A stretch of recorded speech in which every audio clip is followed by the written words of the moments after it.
retreat. I follow the 3 o'clock prayer. I can't read and write Telugu, but I understand Telugu. So సహోదరి ఏమంటుందంటే ఆమెకి రాయడం తర్వాత చదవడం ఇవన్నీ రాదంట, కానీ అండర్స్టాండ్ అవుతుందంట. చూడండి, అలాంటి వాళ్ళు కూడా తెలుగు ప్రోగ్రామ్ని చూస్తున్నారు. దానికి జరిగినటువంటి అద్భుతములు ఇప్పుడు వినబోతున్నాం. Yes, I am a nurse working in the railway hospital. During Corona time, they put me in charge of the Corona ward. చూసారా, రైల్వే హాస్పిటల్లో ఆమె పనిచేస్తున్నది నర్సుగా. కరోనా టైంలో కరోనా వార్డులోనే ఆమెను అపాయింట్మెంట్ చేశారంట. Yes. So during Corona, I was not at all affected by Corona, neither me or my husband or my children. చూసారా, corona వార్డులోనే పనిచేసింది. ఆమెను కానీ భర్తను కానీ పిల్లలను కానీ కరోనా ముట్టుకోలేకపోయిందనమాట. ఇది అతిశయం. ఎలా విందాం. I seen so many patients, like in a day at a time there were almost one day I think around 40 patients passed away in our ward. So తాను ఉన్నటువంటి వార్డులో 40 మంది పేషెంట్స్ చనిపోయారంట. అవన్నీ చూసిందంట. So I was in and out of the Corona ward, and maybe in the initial days we used to wear the PP kits and all, but after that no kit also, only mask I used to wear and go into the wards. And during those days everyone used to check their antibodies in the hospital. They say that if you have more antibodies, it means that you have good resistance towards the disease. So nurse కావున నేను కూడా నాకు తెలీదు, antibodies ఒకటి check చేస్తారంట. Check చేసి అది ఎక్కువగా ఉంటే అది వాళ్ళని అఫెక్ట్ చేయదంట, ఇమ్యూనిటీ పవర్ ఉంటుందని వాళ్ళు చెప్తుంటారంట. Yes. But when everyone checked their antibodies, everyone was saying I have 6, I have 8, I have 10, but when I checked my antibodies were 0. చూసారా, that means చాలా మంది చెకప్ చేసినప్పుడు యాంటీబాడీ కొంతమందికి 6 అంట, 8 అంట, 10 అంట. ఆమెకి చేస్తే 0 వచ్చిందంట. Yes. that means what? That Corona never even touched me. దేవునికి స్తోత్రం. చూసారా, ఆమె ఏమంటున్నది, కరోనా నా దగ్గరికి రావడానికి భయపడింది, దగ్గరికి రానియలేదు దేవుడు చెప్తుంది. What is the reason? How is that Corona did not touch you? Are you also watching this program? I am covered by the precious blood of Jesus, Father, so nothing can affect me. That was my so దేవుని యొక్క దివ్య రక్తం ఆమెను cover చేస్తుంది కావున అలా ఉండిపోయిందంట.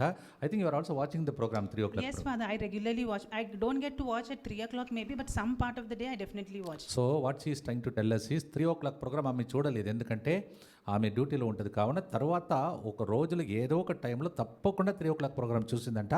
దాని యొక్క మహిమ కరోనా టైంలో కరుణ కొరకు అని ప్రోగ్రామ్ ద్వారా corona తాకలేకపోయిందనమాట.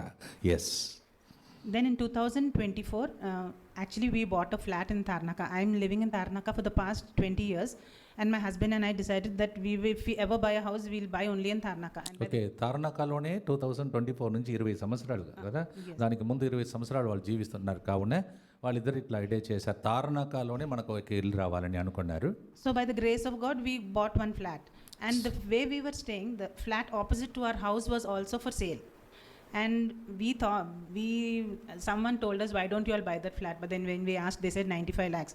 Then we thought, where do we have 95 lakhs? We don't even have 1 lakh rupees with us. For this house only, we took a home loan and we bought. So we just didn't bother about that. So వాళ్ళ జీవితంలో అది కొనుక్కోవాలంటే 95 లక్షలు వాళ్ళు కొనుక్కోవాలంట. అది వాళ్ళకు సాధ్యం కాదు కావున అలాగే వాళ్ళు ఉన్నారు. Yes. And on that house there was a picture of a lion. So whenever I looked at that picture of that lion, I used to proclaim the Lion of Judah. ఆ ఇంటి ముందు ఒక సింహపు గుర్తు ఉండేదంట. ఆమె అనుకున్నదంట దావీదు సింహం యేసయ్య అని గుర్తు పెట్టుకున్నదంట. So when many people had come to buy that house, but they came, they paid some token amount, and again they took it back saying that no, we don't want this house. So చాలా మంది కొనుక్కోవడానికి వెళ్ళారు, token ఇచ్చారు, కానీ reverse తీసుకున్నారు. Then one day one of our neighbors told us, why don't you all just go and ask? So just we casually asked those people, and then they said, okay, for around 85 lakhs we'll sell it to you.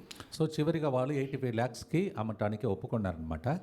But when we did this transaction, we didn't have even 1 rupee with us. We don't know how God is going to help us, but just trusting in the mercy of God, we went forward with this. ఆశ్చర్యకరమైన విషయం ఏంటంటే దీన్ని కొనుక్కోవటానికి కూడా ఒక నయా పైసా వాళ్ళ చేతులు లేదని చెప్తున్నారు. దేవుడు అనుగ్రహిస్తానని అనుకున్నారు. And then we had one plot of land, and in a span of 1 month, the entire transaction happened. We had a plot in Kompally, we sold that plot. And you won't believe that the exact amount that we had to give for the token of this house, it was some 4 lakhs, some change, some 5-6 rupees or something.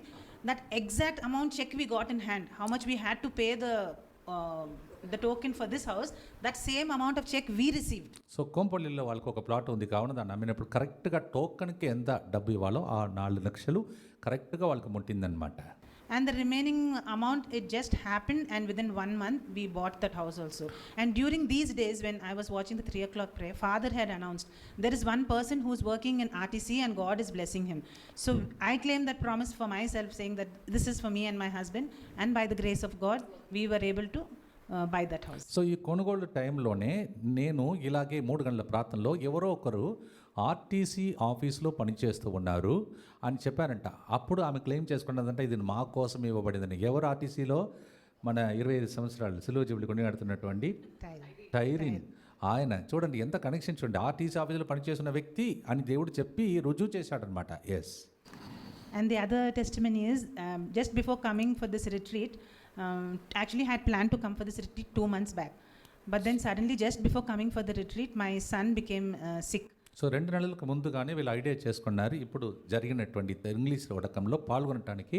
కానీ దానికి ముందు కుమారుడు కొద్దిగా అస్వస్థతతో ఉన్నటువంటి పరిస్థితి. And I didn't think that I thought that I will have to cancel this retreat. But on the 12th of February, Father had announced there is one person who is having some sickness. It is in a place where he is feeling very shy even to show it, because my son had a ingrown hair follicle which became infected. ఆ టైంలోనే నేను ఇలాంటి ప్రార్థన టైంలో ఒక వ్యక్తికి ఒక చిన్న రోగం ఉంది, దాన్ని డాక్టర్స్ దగ్గర చూపించడానికి కూడా మీరు సిగ్గుపడుతున్నారని తన కుమారునికి ఉన్న సిక్నెస్ని ఆ టైంలో నేను చెప్పానట. Yes. He had this infected hair follicle between both his buttocks, and he was very shy about it, and it was not an easy thing to go and show the doctor also. So ఆయన జీవితంలో వెనుక భాగంలో మరి doctor దగ్గర చూపించడానికి కూడా సిగ్గుపడే ఆ అవయంలో ఆ రోగం ఉంది కావున ఆయన చూపించలేని పరిస్థితి.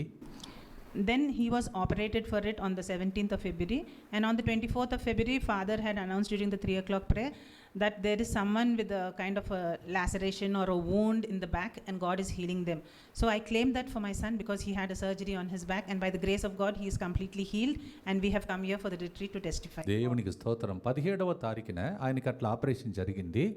24వ తారీఖున నేను ఇక్కడ 3 గంటల ప్రార్థనలో పలాని ఒక వ్యక్తికి వెనుక భాగంలో ఒక చిన్న ఓండులాగా ఉంది, ఆపరేషన్ జరిగినట్టు ఉంది, అది ఇప్పుడు మానిపోతుంది అని చెప్పారంట. అలాగే ఆయనకి స్వస్థత కలిగిందంట. వాళ్ళు వడకానికి వచ్చేసారంటున్నారు. All glory and praise to God. Yes, దేవునికి మహిమ కలుగునుగాక అంటున్నారు. మీ సిల్వర్ జూబిలీ సందర్భంగా ప్రత్యేక దీవెనలు